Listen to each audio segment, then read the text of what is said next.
Yeah, sanibonani ma-South African.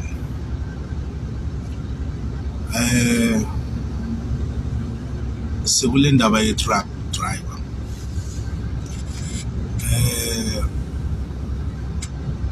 Ma-code 8 nama-code 10 tholani ningayifakazi le ndaba ye-truck, ningakhulumi ngo-driver we-truck. Mina nimazi u-driver we-truck. Ama-truck driver kumele akhulume nge-driver we-truck. Uyabona kule accident u-driver ube selfish,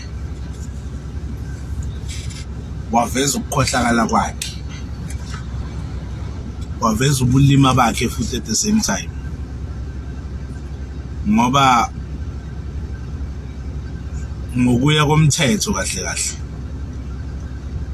kahle ngokuya ngathi thina ama-truck driver, ngendlela esiyibeka ngakhona namavidiyo engiwabonile, udriver waleya truck kumele ayogqunywe ejele, avalelwe ejele, kuthathwe isikhiya solahlwa le olwandle, sigwinywe yishark futhi sihambe nayo, ngoba ingqondo yakhe azange ayisebenzise. I-defensive driving yakhe azange ayi-aplaye laphaya, if unayo.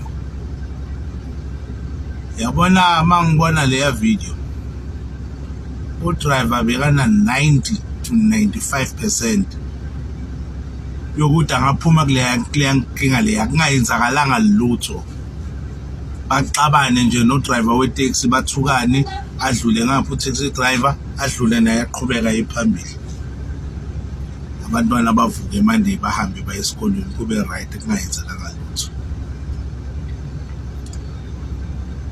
Ngibuyele ekhampanini yakhe udriver. Ikhampani i-release i-video ngoba ifuna ukuprotect udriver, make-release i-video eshodayo, because la ematragini i-camera mayishuta, ishuta phambili, ishude nathi phakathi, ikhipha isikhathi, ikhipha ispeed. So if udriver uye wazama i-camera lephakathi, kumele isho ukuthi hayi nasi speed siyayehla, udriver uyazama ukuyimisa. Ubona ngendlela ekuhlephuke ngayo leya taxi ukuthi yazini bekababulala abantu bebalapha etaxini. Khohlakele lo driver loya.